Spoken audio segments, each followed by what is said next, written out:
அண்ணன் உங்கள் ஃபோட்டோ போட்டு பேனர் அடிச்சிட்டாங்க, கண்டிப்பாக மொய் வச்சே ஆகணும், இல்லைனா மரியாதையே இல்லை, அந்த மாதிரியான தர்ம சங்கடமான சூழ்நிலைகள் எல்லாம் உருவாக்குவாங்க.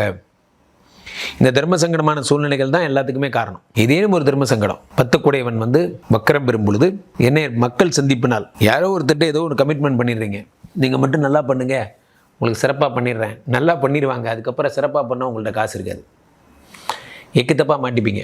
அதுக்காக கடன் வாங்கி அதுக்கப்புறமா அவங்களுக்கு சிறப்பு செஞ்சு 10ஆம் இடத்திலே சனி பகவான் வரும்பொழுது விதவிதமான பிரச்சனைகள் எல்லாம் தருவார். 10ஆம் இடம் என்பது என்ன அப்படின்னா தொழில் ஸ்தானம். அந்த தொழில் ஸ்தானத்திலே சனி வரும்பொழுது தொழிலை டெவலப் பண்ணுறார். 8, 9 குடையவர் 10ஆம் வீட்டிலே, 8 குடையவன் 10ஆம் வீட்டில் இருக்கும்போது அந்த 10ஆம் இடம் என்பது அழிந்து போகும். அதுதான் நியாயம்.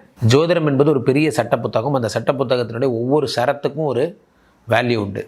8 குடையவன் 10ஆம் வீட்டில் இருந்தால் 10 கெடும்.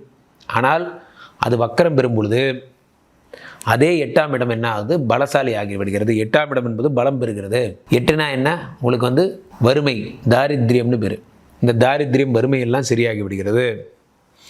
திடீர் பணவரவு ஏற்படும். கொடிது வறுமை கொடிது, அதனினும் கொடிது இளமையில் வறுமை. நாங்கள் வறுமை கொடிது. அந்த வறுமையை சரி பண்ணுறதுக்கான வழி தான் இந்த 8 குடையவன் வக்கரம் பெறுவது.